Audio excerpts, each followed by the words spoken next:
दोस्तों नमस्कार। आपका हार्दिक स्वागत है आपके अपने चैनल लीगल आई में। यह अंधकार से प्रकाश की ओर चलने की व्यवस्था का चित्रण करता है।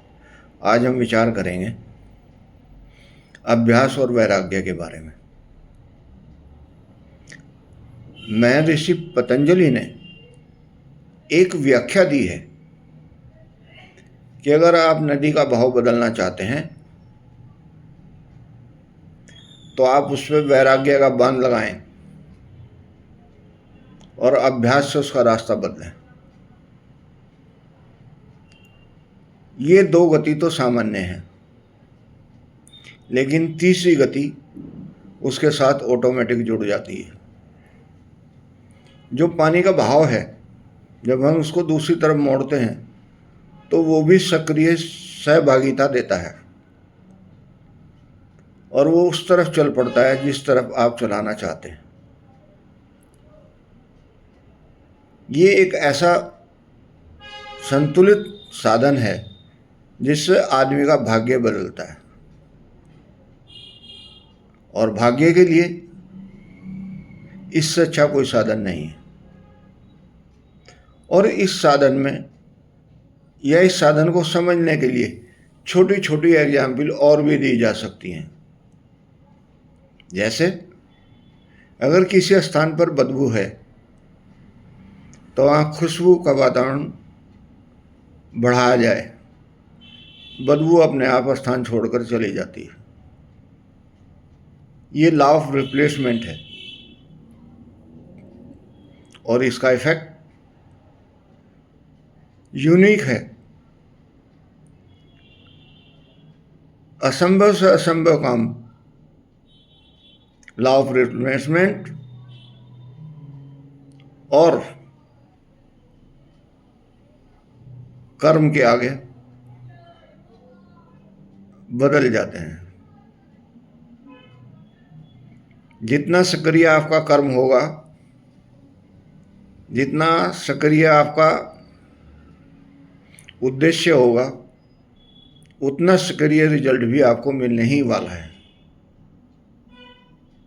ईश्वर ने अपने आप कुछ भी नहीं रखा, सब आपको इनबिल्ट दिया और समय समय पर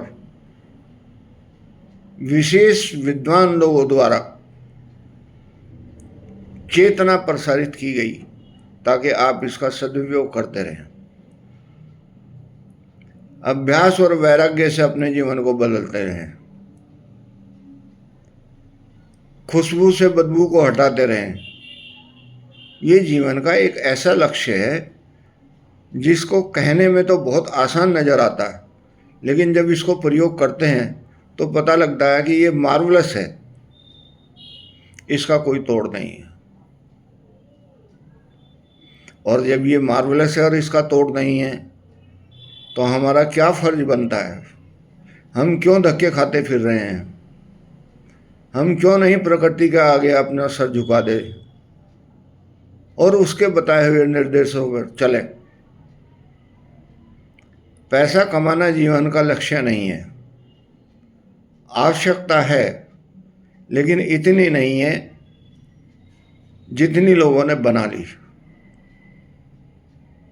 अगर सपोज एक डॉक्टर का पैकेज किसी हॉस्पिटल में 5 लाख रुपए पर मंथ है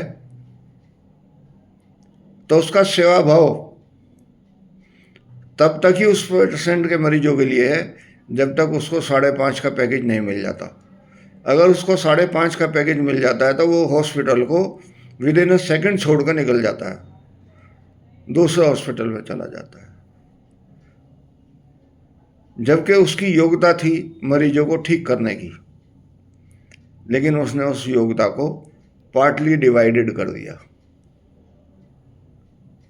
आधा सेवा भाव के लिए रख लिया और आधा पैसा कमाने के लिए रख लिया।